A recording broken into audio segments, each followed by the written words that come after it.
Hello. तो आज का जो टॉपिक है उसमें क्या करना है, हमको देखना है कि हाउ स्ट्रोंग आर एसिड और बेस सॉल्यूशन। एसिड अलग अलग तरह के होते हैं, बहुत तरह का एसिड होता है, बेस भी बहुत तरह का होता है। तो हम लोग देखे थे इससे पहले वाला क्लास में कि एसिड में जितना अलग अलग तरह का जो एसिड है उनमें कॉमन क्या होता है, सारे एसिड में क्या प्रेजेंट रहता है जो सारे एसिड में रहता है, या फिर बेस में कॉमन क्या होता है कि जो सारे बेस में रहता है वो सारे बेस में प्रेजेंट होना चाहिए। तो वो देखे थे कि एसिड में H प्लस और बेस में OH माइनस रहना चाहिए, हर एक एसिड में रहना चाहिए H प्लस और हर एक बेस में OH माइनस रहता है। क्या होता है ये, वाटर के साथ H प्लस देता है एसिड और बेस जो रहता है जो OH माइनस देता है।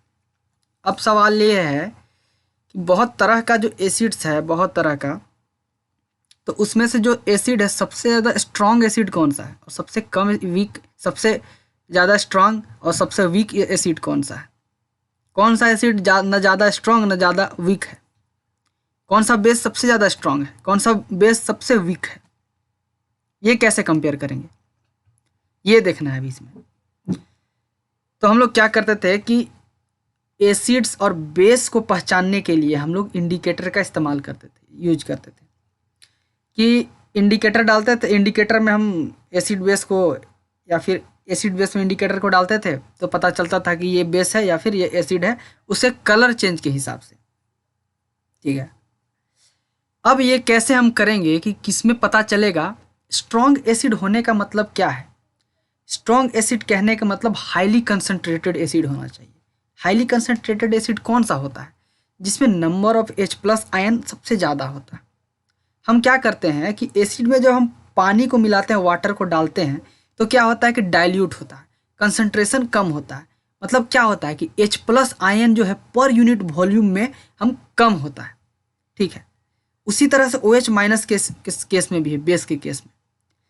तो हमको देखना है कि बहुत सारा एसिड हमको दे दिया जाएगा या फिर बहुत सारा बेस दे दिया जाएगा।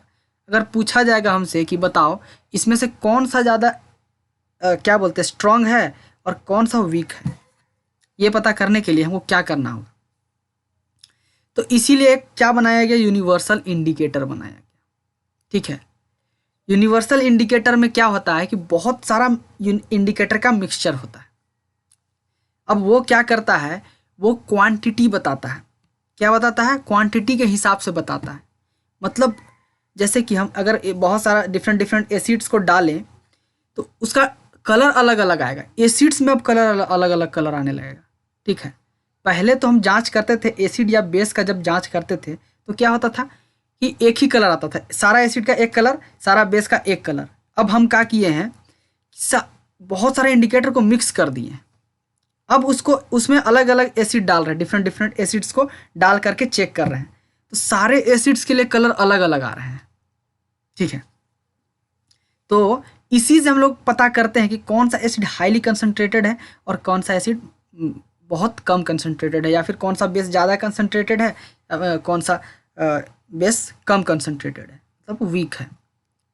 तो इसको मतलब जांच करने के लिए हमने क्या किया था, इन्होंने क्या किया है कि एक पीएच स्केल का डेवलप किया है। ठीक है, तो देखते हैं कि a scale for measuring hydrogen ion concentration in a solution. कोई भी सॉल्यूशन में हाइड्रोजन आयन के कंसंट्रेशन को मेजर करने के लिए, मतलब हाइड्रोजन आयन कितना है वो मेजर करने के लिए, वो नापने के लिए जिस चीज़ का इस्तेमाल हम लोग करते हैं उसी को बोलते हैं पीएच स्केल। इसका डेवलपमेंट किया गया है, पीएच स्केल का डेवलपमेंट किया गया है। आगे देखते हैं। अब पीएच, पीएच मतलब पी का मतलब पीएच में है, जो पी का मतलब है वो क्या है, पोटेंज। पोटेंज का मतलब क्या होता है, पावर। ठीक है, ये पूछ देगा पीएच में, पूछ देगा कि पी का मतलब क्या है, तो अब बता दीजिएगा इसका मतलब पोटेंज है, जिसको जर्मन में पोटेंज बोला जाता है, जिसका जिसका मतलब क्या होता है, पावर होता है। ठीक है, तो हाइड्रोजन का पावर कितना, मतलब कितना ज़्यादा कंसंट्रेटेड है कोई भी एसिड सॉल्यूशन, यही हम इससे चेक करते हैं। On pH scale we can measure pH generally from 0 to 14। Zero किधर से, हम लोग जो सबसे कम पीएच स्केल में जो वैल्यू रखे हैं 0, उधर जाएंगे तो सबसे ज़्यादा एसिडिक होगा। ठीक है, सॉल्यूशन बहुत ज़्यादा ही एसिडिक होगा। और उधर जो मैक्सिमम है जो 14 है वो क्या किसको दिखाता है, अल्कलाइन को दिखाता है, ठीक है। pH should be thought of simply as a number which indicates the acidic और basic nature of the solution. हमको देखिए जो pH है इसको हम एक तरह से नंबर मानते हैं, ठीक है। और नंबर क्या है, वो क्या हमको दिखाता है, वो नंबर ये दिखाता है कि सॉल्यूशन एसिडिक है या फिर बेसिक है, कितना एसिडिक है कितना बेसिक है, स्ट्रॉन्ग है वीक है, ये सब इस चीज़ को दिखाता है pH, ठीक है। यहाँ पे ये भी लिखा है कि क्या लिखा है कि higher the hydronium concentration lower is pH value. अगर हाइड्रोनियम आयन का कंसंट्रेशन बहुत ज़्यादा होगा मतलब एसिडिक ज़्यादा होगा तो pH वैल्यू क्या होगा, कम होगा। मतलब 0 अगर हुआ किसी चीज़ का pH वैल्यू तो बहुत हाईली कंसंट्रेटेड है, मतलब बहुत ज़्यादा ही कंसंट्रेट है। उसको अगर क्या बोलते हैं मुंह नाक कहीं भी छिड़क दीजिए तो जला देगा तुम कड़कड़ा के, समझे, ऐसा है। 7 नंबर जो होता है वो न्यूट्रल होता है। 7 जो है pH अगर 7 है किसी चीज़ का तो वो न्यूट्रल है। Value less than 7 is acidic, more than 7 is basic, ठीक है। तो 0 से 7 तक क्या होता है, एसिडिक होता है, और 7 से 14 तक क्या होता है, अल्कलाइन, वो बेसिक नेचर का होता है, ठीक है। तो ये पूछ देगा क्वेश्चन, यहाँ से सवाल कैसे पूछा जाएगा कि अगर मान लीजिए किसी भी चीज़ का pH वैल्यू 5 है तो ये किसको दिखाएगा, हाइड्रोनियम आयन को दिखाएगा या फिर हाइड्रोक्साइड आयन को दिखाएगा। तो जानते हैं कि pH वैल्यू 7 से कम है 5, तो 5 में क्या होता है, pH वैल्यू 7 से कम है तो 5 क्या होता है, एसिडिक हो गया। एसिड में क्या रहता है, हाइड्रोनियम आयन रहता है कि हाइड्रोक्साइड आयन रहता है, हाइड्रोनियम आयन रहता है। यहाँ पे क्वेश्चन में आ जाएगा तो हाइड्रोनियम आयन लिख देंगे, हाइड्रोक्साइड आयन नहीं होगा। वही अगर 7 से 14 के बीच पूछ दिया तो तब हाइड्रोक्साइड आयन। यहाँ पे देखिए, यहाँ पे ये दिखाना चाह रहा है, ये एरो से दिखाना चाह रहा है ऐसे कि जैसे ही हम 7 से इधर जा रहे हैं 0 की तरफ तो हाइड्रोनियम आयन का कंसंट्रेशन बढ़ते जा रहा है। इसको मान के चलिए कि हाइड्रोनियम आयन है इसमें, ठीक है, इसमें। और ये मान के चलिए कि नीचे वाला जो वाइट वाला है वो क्या, हाइड्रोक्साइड आयन है, ठीक। तो इधर जैसे जाते हैं तो हाइड्रोनियम आयन का कंसंट्रेशन बढ़ रहा है, इधर जैसे जाते हैं तो हाइड्रोक्साइड आयन का कंसंट्रेशन बढ़ रहा है, ठीक है। यही दिखाया है variation of concentration of H+ ion और OH- आयन को दिखा दिया इसमें। इसी को बोलते हैं pH स्केल, ठीक है। टोटल ये हो गया आपका pH स्केल। यहाँ पे क्या हो रहा है, इधर जाने पे हाइड्रोनियम आयन का कंसंट्रेशन कम हो रहा है, डिक्रीज इन H+ आयन। इधर क्या हो रहा है, कंसंट्रेशन बढ़ रहा है, इंक्रीज इन H+ आयन, ठीक है। आगे देखते हैं। अब एक एक्सपेरिमेंट करने के लिए बोल दिया गया, ठीक है। Test the pH value of the solution given in table 2.2। Table जैसे कि 2.2 एक टेबल है, ठीक है। यहाँ पे सॉल्यूशन दिया हुआ है, ठीक है, ये एक टेबल है, इसमें इतना सारा चीज़ दिया हुआ है। इसको क्या बोल रहा है कि आपको चेक करना है इसका एसिडिक है या बेसिक है, सॉल्यूशन को चेक करना है। और किसमें, pH के मदद से, ठीक है, pH पेपर के मदद से आपको चेक करना है इसको। और उसके बाद आपको इसमें लिखना है कलर कैसा हुआ, ठीक है, pH वैल्यू क्या हुआ। अब उसके हिसाब से आप बताइए कि नेचर ऑफ सब्सटेंस क्या है। अगर pH वैल्यू मान लीजिए इसका अगर 4 हो गया तो क्या हो गया, नेचर में क्या हो जाएगा, एसिडिक हो जाएगा। अगर लेमन का pH वैल्यू अगर मान लीजिए 3 है तो वो क्या हो जाएगा, एसिडिक हो जाएगा, ठीक है। कॉफ़ी का pH वैल्यू मान लीजिए 8 है तो क्या हो जाएगा, वो बेसिक हो जाएगा। इस तरह से आपको टेस्ट करना है। pH पेपर खरीद के लाइएगा, उसके बाद उसको टेस्ट करके देखिए, ये सब ऑब्जर्वेशन लिखना है। तो यहाँ पे कुछ चीज़ का ऑब्जर्वेशन दिया हुआ है, ठीक है। देखिए pH of some common substances shown in the figure, pH paper. देखिए यहाँ पे दिखाया गया है, जैसे गैस्ट्रिक जूस जो होता है उसका pH वैल्यू कितना है, 1.2 के अबाउट होता है, ठीक है, मतलब बहुत ज़्यादा ही एसिडिक होता है। और लेमन जूस का होता है 2.2, ये भी एसिडिक है। प्योर वाटर का और प्योर वाटर ब्लड का क्या होता है, ये होता है 7.4, मतलब ना एसिडिक है, ये हल्का बेसिक टाइप का लेकिन बहुत कम है, मतलब ना के बराबर है, ठीक है। तो ये भी आपका क्या हो गया, न्यूट्रल इसको कह सकते हैं हम लोग। मिल्क ऑफ मैग्नीशिया का कितना है, 10 है pH वैल्यू, तो ये क्या है, बेसिक है। सोडियम हाइड्रोक्साइड सॉल्यूशन का pH वैल्यू 14 है, तो हाईली बेसिक है, ठीक है, बहुत ज़्यादा स्ट्रॉन्ग बेस है ये वाला। तो यहाँ पे अगर आपसे पूछ दिया जाए तो 5 चीज़ का दिया हुआ है, ठीक है, तो बोलेगा कि इसमें से सबसे ज़्यादा स्ट्रॉन्ग बेस कौन सा है, सबसे ज़्यादा स्ट्रॉन्ग एसिड कौन सा है, सबसे ज़्यादा हाईली कंसनट्रेटेड एसिड कौन सा, सबसे ज़्यादा हाईली कंसनट्रेटेड बेस कौन सा है। तो ये जो एसिड जो है, जो सबसे कम वैल्यू जिसका pH वैल्यू है 1.2, ये सबसे ज़्यादा कंसनट्रेटेड एसिड है, ठीक है। और ये बेस जो है ये सबसे ज़्यादा कंसनट्रेटेड बेस। जैसे इधर जाते हैं तो कंसनट्रेशन कम होते रहता है, इधर आते हैं तो H+ का कंसनट्रेशन कम होता है, ठीक है। इधर आते हैं तो OH- का कंसनट्रेशन कम होता है, मतलब बेस का स्ट्रॉन्गनेस कम होता है, ठीक है।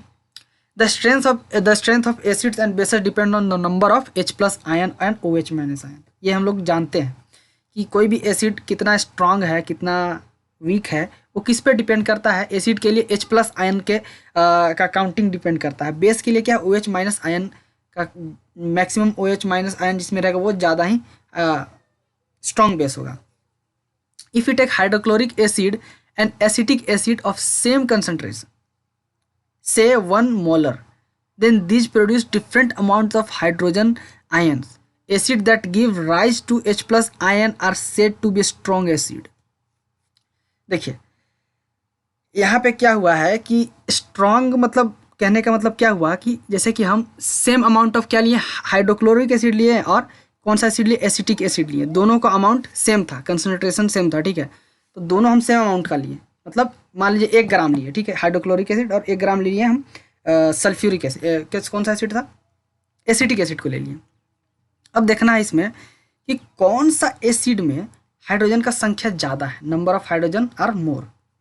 तो यहाँ पे हमको देखने को मिलेगा कि हाइड्रोक्लोरिक एसिड जो है उसमें नंबर ऑफ हाइड्रोनियम आयन का संख्या मतलब ज़्यादा होता है, ठीक है। तो वो ज़्यादा स्ट्रॉन्ग हुआ in comparison to acetic acid, ठीक है। आगे देखते हैं, and acid that give less H+ ion are said to be weak acid. जो एसिड बहुत कम H+ आयन देता है उसको क्या बोलते हैं, वीक एसिड, वही बोलते हैं। यहाँ पे आप देख सकते हैं, तो इसको हम हाईलाइट कर दे रहे हैं, ठीक है, ऐसे यहाँ तक ये हाईलाइट नहीं हो रहा है, यहाँ तक हाईलाइट कर दिए हैं इसको। तो ये बहुत इंपॉर्टेंट है, जानने लायक है बात। अब यहाँ से can you say what weak and strong bases, यहाँ से आप बता सकते हैं कि वीक और स्ट्रॉन्ग बेस क्या होता है। अब देखते हैं कि pH वैल्यू जो होता है, pH होता है उसका हमारे डेली लाइफ में क्या महत्व है, क्या इंपॉर्टेंस है। pH जानना मेरे लिए क्यों ज़रूरी है, क्यों हम इसको पढ़ रहे हैं। तो pH कहने का मतलब क्या हुआ, power of H+, maximum H+ कितना है, ठीक है। और ये क्यों ज़रूरी है जानना। तो सबसे पहले जानते हैं, are plants and animals pH sensitive. क्या प्लांट और एनिमल को pH से फ़र्क पड़ता है। अगर मान लीजिए किसी का pH बढ़ा दिया जाए तो उससे प्लांट्स पे क्या असर पड़ेगा, अगर pH घटा दिया जाए तो कोई भी एनिमल्स पे क्या असर पड़ेगा। एनिमल्स मतलब हम लोग भी अपने आप को काउंट कर सकते हैं, ऑल लिविंग थिंग्स को पे क्या असर पड़ेगा। तो यहाँ पे दिया हुआ ये पूछ देगा सवाल में, our body works within pH range of 7 to 7.8। हम लोग का जो शरीर में pH वैल्यू कितना होना चाहिए, हम लोग शरीर का 7 से 7.8 के बीच होना चाहिए, ठीक है, इतना है। Living organism can survive only in a narrow range of pH range, ठीक है। एक सर्टेन pH रेंज होना चाहिए तभी कोई भी लिविंग थिंग्स ऑर्गेनिज्म है वो सर्वाइव कर सकता है। When pH of rain is less than 5.6 it is called acid rain. अगर pH क्या होना चाहिए, मतलब अगर मान लीजिए एसिड का रेन है, ठीक है, पानी बरस रहा है, ठीक है, उसका pH मेजर करके देखते हैं। अगर 5.6 से कम हुआ तो हम लोग क्या बोलेंगे, उसको एसिडिक रेन बोलेंगे, ठीक है। And when acid rain flow into the river it lowers the pH of river, the survival active life such reverse become difficult. देखिए जब भी बारिश होती है तो क्या होता है कि मान लीजिए कि pH अगर कम हो गया बारिश का, मतलब 5.6 से कम हुआ, अगर वही बारिश का पानी चारों तरफ सोचिए नदी है, तो नदी में पानी कहाँ से आता है, खूब बारिश हुआ तो अगल बगल में जितना सारा खेत रहता है सारा खेत का पानी उसमें चला जाता है, बारिश हुआ वाला पानी। अब बारिश का पानी उतना सारा पानी जाएगा तो क्या करेगा, नदी को क्या करेगा, उनका pH को कम कर देगा। और वहाँ का जो लिविंग ऑर्गेनिज्म है वो एक सर्टेन pH के रेंज में सर्वाइव कर सकते हैं, ठीक है। अब उस pH से वहाँ का pH वैल्यू कम हो गया मान लीजिए, तो वहाँ का जो एक्वेटिक लाइफ जो है, वहाँ का जो जितने भी लिविंग ऑर्गेनिज्म जो है पानी के अंदर रह रहे हैं उनके लिए वो लाइफ बहुत डिफ़िकल्ट हो जाएगा। इसीलिए कभी कभी देखते हैं कि बहुत सारी मछलियाँ मर जाती हैं बारिश होने के बाद। क्यों ऐसा होता है, क्योंकि उसका pH वैल्यू कम हो जाता है। कभी कभी एसिड रेन की वजह से उसका pH वैल्यू कम होता है, वो सर्वाइव नहीं कर पाते हैं। इसीलिए हमको pH जानना जरूरी है। मतलब जितने भी ऑर्गेनिज्म है, प्लांट्स है, ये सब बहुत ज़्यादा ही हाईली सेंसिटिव होते हैं पीएच के। ठीक है, आगे देखते हैं। यहाँ पे है कि क्या है, acid in other planets. Acid दूसरे प्लानेट में एक प्लानेट है जैसे वेनस है, made of thick white and yellowish cloud of sulphuric acid. Venus का जो प्लांट है, वेनस जो प्लानेट है, उसका जो एटमॉस्फेयर है वो किससे बना है? वो बना है सल्फ्यूरिक एसिड का लेयर से। ठीक है, वो कैसा दिखता है? White and yellowish cloud type का दिखता है। तो वो ये याद करने वाला चीज़ है, याद किया जा सकता है। What is the pH of soil in your backyard? आपको अपना देखना है पीएच सॉइल का चेक करके देखना है। Plant require specific range for their healthy growth. अब जैसे कि जीव जंतु के लिए भी एक सर्टेन अमाउंट रेंज में रहना चाहिए पीएच का वैल्यू, उसी तरह से जितने भी प्लांट्स रहते हैं उनको हेल्दी ग्रो, मतलब बहुत अच्छे तरह से ग्रोथ के लिए उसको भी एक सर्टेन रेंज चाहिए। ठीक है, उस रेंज से ज़्यादा पीएच अगर हुआ तो भी उसको नुकसान होगा, उससे कम हुआ तो भी उसको नुकसान होगा। तो कितना इंपॉर्टेंट है पीएच जानना, वाई इट इज़ नेसेसरी। यहाँ समझ में आ रहा है कि अगर हम कुछ भी प्लांट्स को लगाना चाहते हैं तो हमको अगर अपने घर के आजू बाजू हमको चेक करना होगा सॉइल का पीएच क्या है पहले, और उस प्लांट का हिस्ट्री, मतलब उस प्लांट्स के बारे में हमको स्टडी करना पड़ेगा कि ये प्लांट कौन से कितने रेंज का पीएच के अंदर सर्वाइव कर सकता है। अगर बहुत ज़्यादा पीएच के अंदर सर्वाइव नहीं करेगा, अगर आपका अगल बगल सॉइल का पीएच बहुत ज़्यादा है तो आप लगाइएगा तो आपका प्लांट का ग्रोथ नहीं होगा, मर जाएगा, ख़त्म हो जाएगा। ठीक है, to find out the pH required for the healthy growth of plant, you can collect soil from various places and check the pH in manner described in the activity। देखिए ये एक्टिविटी में दिया हुआ है। जैसे कि क्या करना है आपको, जैसे कि कोई प्लांट आपको लगाना है। ठीक है, आप प्लांट्स के बारे में स्टडी कर लिए हैं कि ये प्लांट अगर है, इसका अगर किसी भी सॉइल का पीएच मान लीजिए 6 से 7 के बीच हुआ तो ये प्लांट बहुत अच्छे से ग्रो करेगा। ठीक है, और उस प्लांट को लगाने के लिए आपको एक जगह ढूंढना पड़ेगा। ठीक है, किस जगह पे लगाया जाए कि बहुत अच्छे से ग्रो करेगा। आपको नहीं जानकारी है साइंस का तो आप ऐसे ही लगा दीजिएगा, तो अगर कहीं लगाया तो मर गया तो समझ जाइए कि अच्छा नहीं होगा ये जगह, फिर दूसरा जगह लगाइएगा। उससे अच्छा, उसको उतना सारा करने से अच्छा क्या कर सकते हैं हम डायरेक्ट क्या कर सकते हैं कि बहुत सारा जहाँ जहाँ मेरा जगह है लगा सकते हैं, सारे जगह का सॉइल को कलेक्ट कर लेना है। ठीक है, सारे जगह के सॉइल को कलेक्ट करने के बाद उसका टेस्ट करना है, पीएच टेस्ट करना है। यहाँ पे कैसे करना है, यहाँ पे देखिए, put about 2 gram soil in test tube and add 5 ml of water in it. 2 gram soil ले लेना है टेस्ट ट्यूब में और 5 ग्राम पानी मिलाना है। उसके बाद उसको हिला देना अच्छे तरह से। Filter the content and collect the filtrate in the test tube. Check the pH of this filtrate with help of universal indicator paper. अब इसका फिल्ट्रेट को कलेक्ट कर लेना है आपको। ठीक है, फिल्टर करने के बाद इसका फिल्ट्रेट रहेगा, उसको कलेक्ट करके और क्या करना है आपको, यूनिवर्सल जो इंडिकेटर है, पीएच पेपर है, उससे उसमें आपको टेस्ट करना है। उसके बाद वहाँ से टेस्ट कीजिए। ठीक है, जो वाला जहाँ वाला सॉइल को दिखेगा ये वाला सॉइल का 6 से 7 पीएच है। ठीक है, तो यहीं पे हम लगा देते हैं अपना प्लांट्स को, तो बहुत अच्छे से ग्रोथ करेगा। तो यही इतना सारा, यही इंपॉर्टेंस है, इसीलिए हमको पीएच जानना जरूरी है। अब देखते हैं हमारा डाइजेस्टिव सिस्टम में पीएच का क्या इंपॉर्टेंस है। It is very interesting to note that our stomach produces hydrochloric acid. देखिए, हाइड्रोक्लोरिक एसिड को ऐसे बोला जाता है कि बहुत हाई स्ट्रॉन्ग, क्या बोलते हैं, बहुत स्ट्रॉन्ग एसिड है। ठीक है, लेकिन अब इसके पीएच के बारे में हमको जानना क्यों जरूरी है। बहुत स्ट्रॉन्ग एसिड है और तब पर भी हमारा पेट के अंदर है। ठीक है, it helps in the digestion of food without harming the stomach. During the indigestion the stomach produce too much acid and this causes pain and irritation. To get rid of this pain, जैसे कि pH अगर हमको नहीं पता रहेगा, हमारे पेट में अगर दर्द हो रहा है, ठीक है, हम खाना अगर नहीं खाएं, ऐसा जनरली इसीलिए होता है क्योंकि हमारे जो पेट में जो हाइड्रोक्लोरिक एसिड जो दिया गया है, जो मतलब जो प्रोड्यूस होता है, बाहर निकलता है, वो इसीलिए निकलता है कि जो हम खाना खाएं उसको वो डाइजेस्ट कर सके, उसको पचा सके। अगर बहुत देर से आप खाना खाते हैं, नहीं खाते हैं, तो क्या होता है कि एक सर्टेन टाइम के बाद अपने आप रिलीज होने लगता है वो। ठीक है, हाइड्रोक्लोरिक एसिड अपने आप रिलीज होने लगता है। वो क्या होता है कि जैसे ही बाहर आता है तो स्टमक में कुछ नहीं रहता, तो वो क्या करता है कि उसकी वजह से हमारा पेट दर्द करने लगता है, उसको जलाने लगता है, इरिटेशन होने लगता है अंदर। तो हम लोग सोचते हैं कि क्या किया जाए, क्या किया जाए। अगर हमको इसका मालूम रहेगा पीएच अगर इसका एसिड का कम रहता है, इसके जगह पे इसको न्यूट्रलाइज करने के लिए हम बेस हमको खाना चाहिए। अब बेस हम क्या करेंगे, कुछ ऐसा हमको चीज़ खाना चाहिए जिसका पीएच क्या होना चाहिए, 7 से ऊपर होना चाहिए, ठीक है। 8-9 ये सब ऐसा पीएच वाला चीज़ को अगर खाएंगे तो उसको क्या करेगा, एसिड और बेस का रिएक्शन हो जाएगा, वो न्यूट्रलाइज हो जाएगा, हमारा पेट ठीक हो जाएगा। This is the importance of pH, that's why we should know this pH value, o what is pH, okay. तो यहाँ पे क्या है कि यही पे वही चीज़ लिखा है, to get rid of this pain people use bases called antacid, ठीक है। बेस है एक, एंटासिड है। वन सच रेमेडी, इसको हम इसको हाईलाइट कर दे रहे हैं थोड़ा सा, ठीक है। कौन सा बेस का इस्तेमाल करते हैं हम, एंटासिड का, ठीक है।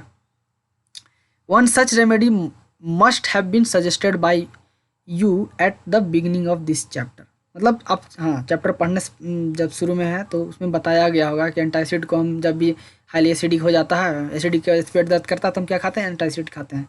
This antacid neutralize excess acid, magnesium hydroxide mild base is often use for this purpose. Magnesium hydro ये है magnesium hydroxide, milk of magnesia, इसको भी इस्तेमाल किया जाता है, मैक्सिमम यूज किया जाता है जब भी इस तरह का पर्पस के लिए। तो यहाँ तक समझ में आ गया कि पीएच का डाइजेस्टिव सिस्टम के साथ क्या लिंक है। अब देखते हैं आगे, pH change as the cause of tooth decay. हम लोग का दांत सड़ जाता है तो क्यों ऐसा होता है, देखिए मुंह का पीएच जब लो हो जाता है तो हम लोग का जो टूथ इनामेल है किससे बना रहता है, कैल्शियम हाइड्रोक्सी अपाटाइट। ये क्या होता है, crystalline form of calcium phosphate का क्रिस्टलाइन फॉर्म होता है, ठीक है। तो ये बहुत ही ज़्यादा हार्डेस्ट सब्सटेंस है हमारे बॉडी का, ठीक है। ये कभी पानी में डिज़ोल्व नहीं होता है, हमारा जो दांत जो इनामेल है वो कभी डिज़ोल्व नहीं होता है। लेकिन जैसे ही पीएच का वैल्यू कम हो गया है, किसके वजह से, फूड का जैसे कि डिग्रेडेशन, फूड को ये किया जाता है, बैक्टीरिया उसको डिग्रेड करता है जिससे शुगर को, तब उसके वजह से क्या होता है, एसिड प्रोड्यूस होता है और या हमारे मुंह का क्या होता है, पीएच कम हो जाता है, ठीक है। तो पीएच जब कम हो जाता है तो ये क्या करता है, दांत को क्या करता है कि वो कोरोड करने लगता है, ठीक है। दांत को धीरे धीरे देखिएगा सड़ने लगेगा। ये क्यों होता है, वही एसिड्स की वजह से। हम लोग अच्छे से मुंह नहीं धोते हैं इसीलिए। अब इसका बेस्ट वे क्या है कि जब भी खाना खाया जाएगा तो बहुत अच्छे से मुंह को साफ़ करना है, मतलब टूथपेस्ट, बहुत अलग अलग तरह का डिफरेंट टूथपेस्ट मिलता है आजकल क्लीनिंग करने के लिए, बहुत अच्छे से साफ़ करना है इसीलिए। आगे देखते हैं कि self defence by animals and plants through chemical warfare. जब भी केमिकल वारफेयर होगा तो एनिमल और प्लांट जो है अपने इसको सेल्फ डिफेंस की तरह यूज करते हैं। कभी आपको हनी बी ने काटा है, ठीक है, बी स्टिंग लीव्स, ठीक है, be sting leaves and acid which causes pain and irritation. जब भी आपको मधुमक्खी काटता है, ठीक है, तो क्या होता है कि वहाँ पे एक स्टिंग देखते हैं, वहाँ पे एक छोड़ देता है, वो क्या होता है, एसिड रहता है उसमें प्रेजेंट, उसके वजह से हमको वहाँ पे पेन होने लगता है, वहाँ पे क्या होता है, इरिटेशन होने लगता है। क्यों इरिटेशन होता है, हमारे शरीर को कितना एक सर्टेन ये चाहिए, पीएच चाहिए, और जो वो हनी काटता है उसका पीएच कम रहता है उससे, तो पीएच जैसे ही कम होगा तो वहाँ शरीर को नुकसान होने लगेगा, दर्द होने लगेगा, इरिटेशन होने लगेगा। Use of mild base like baking soda on the stung area gives relief. जैसे कि माइल्ड बेस कहने का मतलब क्या हुआ, बहुत स्ट्रॉन्ग बेस नहीं होता है, मतलब नॉर्मल बेस हुआ। नॉर्मल बेस को आप वहाँ पे यूज कीजिए, जैसे बेकिंग सोडा है उसको लगाइए, तो क्या होगा कि रिलीफ मिलेगा आपको, ठीक है। Stinging hair of nettle leaves inject methanoic acid causing burning and pain. जैसे कि नेटल लीव है, ठीक है, अगर वो आपके शरीर में चला गया, ठीक है, मतलब वहाँ पे किसी तरह से लग गया, तो क्या होता है, वो भी एक मेथानोइक एसिड को छोड़ता है। जैसे कि मेथानोइक एसिड है उसका भी पीएच कम रहता है, तो वो क्या होता है, हमारे शरीर को पेन पहुँचाता है, दर्द होता है, ठीक है। यहाँ पे देखिए एक चीज़ है, जानने वाला बात है, नेचर प्रोवाइड्स न्यूट्रलाइजेशन ऑप्शन। जैसे कि nettle is a herbaceous plant, ठीक है, which grows in wild, it leaves have sting hair. जैसे कि नेटल है, एक प्लांट है, तो उसका जो पत्ता है देखिए रहे हैं, कटीला टाइप का, थोड़ा सा कांटा टाइप का रहता है किनारे पत्ता में।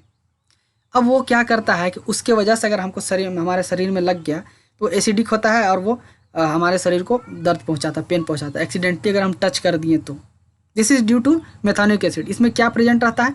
मेथानोइक एसिड प्रेजेंट रहता है। ये याद रखिएगा, ये पूछ देगा नेटल लीव में क्या प्रेजेंट रहता है, तो मेथानोइक एसिड प्रेजेंट रहता है, मान के चलना।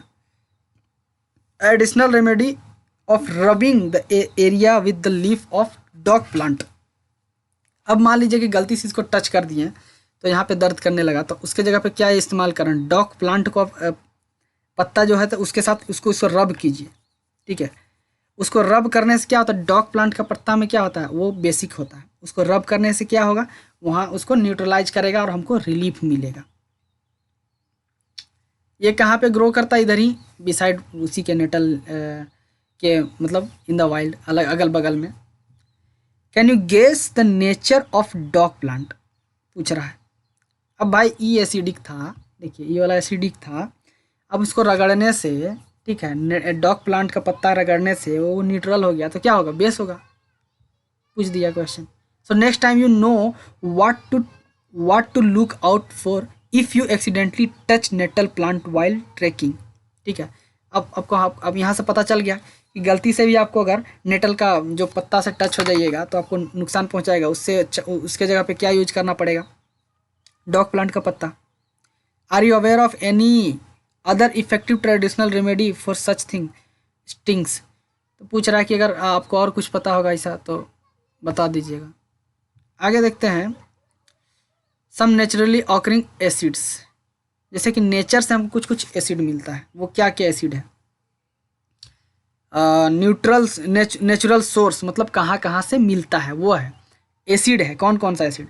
विनेगर से कौन सा एसिड हमको मिलता है? Acetic acid. ऑरेंज से क्या मिलता है? Citric acid. टैमरिंड से क्या मिलता है? Tartaric acid. टोमेटो से क्या मिलता है? Oxalic acid. जैसे कि मिल्क है, मिल्क से क्या मिलता है? Lactic acid. लेमन से क्या मिलता है? Citric acid. एंट स्टिंग, जब हमको चींटी काटता है उसमें कौन सा एसिड निकलता है? मेथानोइक एसिड। और नेटल स्टिंग उसमें भी क्या रहता है? मेथानोइक एसिड रहता है। ये याद करने वाला चीज़ है, ये पूछ देगा एग्जाम में, ठीक है। अब यहाँ पे सवाल क्या पूछ रहा है? कुछ सवाल है इसमें, है कि you have two solution A and B, the pH solution of A is 6 and pH solution of B is 8.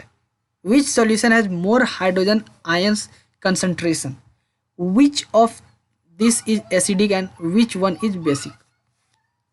दो सॉल्यूशन है, एक का pH, ए का pH दिया है 6 दिया है और बी का pH 8 दिया है। तो हम जानते हैं कि 7 से जिसका भी कम होता है pH वैल्यू वो क्या होता है? एसिडिक होता है और उसमें हाइड्रोजन आयन का प्रेजेंस ज़्यादा होता है। और 7 से ज़्यादा होता है जो भी pH वैल्यू, उसका क्या होता है? वो बेसिक होता है और हाइड्रोजन आयन उसमें कम प्रेजेंट रहता है। तो यहाँ पे देखिए जो ए वाला है 6 है तो ये 7 से कम है, तो ये क्या होगा? यहाँ पे which solution has more hydrogen ion, तो इसका आंसर हो जाएगा ए हो जाएगा। Solution A has more hydrogen ion concentration. Which of this is acidic and which of one is basic? तो ए एसिडिक हो गया और बी हो गया बेसिक हो गया। बी क्यों बेसिक हो गया? क्योंकि इसका pH वैल्यू 7 से ज़्यादा है, 8 है। तो 7 से ज़्यादा बढ़ते हैं तो वो क्या होता है? बेसिक होता है। इसका आंसर ये हो गया। What effect does concentration of H+ ion have on nature of the solution? ठीक है, सॉल्यूशन का H+ आयन का क्या इफेक्ट है नेचर ऑफ सॉल्यूशन में? मान लीजिए कि H+ आयन का कंसंट्रेशन ज़्यादा है तो वो क्या हो जाएगा? एसिडिक सॉल्यूशन हो जाएगा, ठीक है। और वहीं पे H+ आयन का सॉल्यूशन कंसंट्रेशन कम है तो वो क्या हो जाएगा? बेसिक हो जाएगा। यही उसका नेचर पूछ रहा है, मतलब एसिडिक या नेचर, ये बेसिक हो जाएगा। तो H+ आयन पर डिपेंड करता है। Do basic solution also have H+ ions? Yes, then why these are basic? Important question पूछ रहा है कि जो बेसिक सॉल्यूशंस होते हैं उसका भी उसमें भी H+ आयन प्रेजेंट होता है? बिल्कुल होता है। क्यों होता है? देखिए मतलब यस होता है, and why they are basic. यहाँ पे कंपटीशन का बात है। कंपटीशन कैसे होना चाहिए? जैसे कि H+ आयन और OH- आयन, ये दोनों आयन है, किसमें? H+ एसिड में प्रेजेंट होता है, OH- बेस में प्रेजेंट होता है। तो क्या हुआ कि जैसे कि हम H+ आयन मेरा 10 गो है, ठीक है, H+ आयन 10 गो है, OH- आयन 5 गो है। मैक्सिमम अमाउंट ऑफ किसके मैक्सिमम आयन किसमें है, वो है H+ का आयन मैक्सिमम है। अगर दोनों को अगर मिक्स किया जाए, ठीक है, हम मान लेते हैं कि दोनों को मिक्स कर देते हैं, H+ 10 H+ आयन को और 5 OH- आयन को, दोनों को अगर मिक्स किया जाए तो 5 H+ आयन 5 OH+ आयन के साथ मिक्स होकर क्या बना देगा, वाटर बना देगा। और जो 5 एक्स्ट्रा H+ आयन जो बचा है वो क्या हो जाएगा, उसके वजह से वो जो सॉल्यूशन हुआ वो एसिडिक सॉल्यूशन हो जाएगा।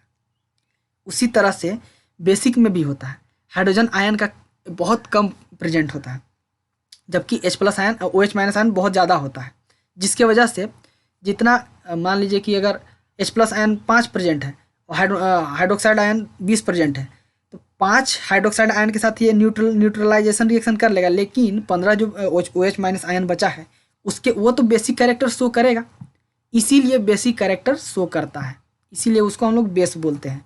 तो ऐसा नहीं है कि सिर्फ हाइड्रोजन आयन प्रेजेंट नहीं होगा, ये क्वेश्चन ये गलत हो जाएगा, प्रेजेंट होता है। अगला सवाल देखते हैं, under what soil condition do you think a farmer would treat the soil of his field with quick lime और सेलेक्ट लाइम और चौक जिसको कैल्शियम कार्बोनेट बोलते हैं। तो ये सवाल आपके लिए छोड़ देते हैं, इसको आप क्या कीजिए, कमेंट बॉक्स में कर दीजिएगा। इसको आपको क्या करना है कि देखना है कि जो भी फार्मर है वो कौन सा प्लांट लगा रहा है सॉइल में, उसका और प्लांट्स का जो कितना होना चाहिए pH वैल्यूज, तो वो सर्वाइव करेगा। और आपको क्या करना है, जो सेलेक्ट लाइम क्विक लाइम ये सब दिया हुआ, इसका एसिड pH वैल्यू चेक कर लेना है, उसको कंपेयर करके देखेंगे तो पता चल जाएगा कि इसके साथ ट्रीट किया जाना चाहिए। ठीक है, अगले क्लास में सॉल्ट्स के बारे में पढ़ेंगे थोड़ा कुछ ज़्यादा और।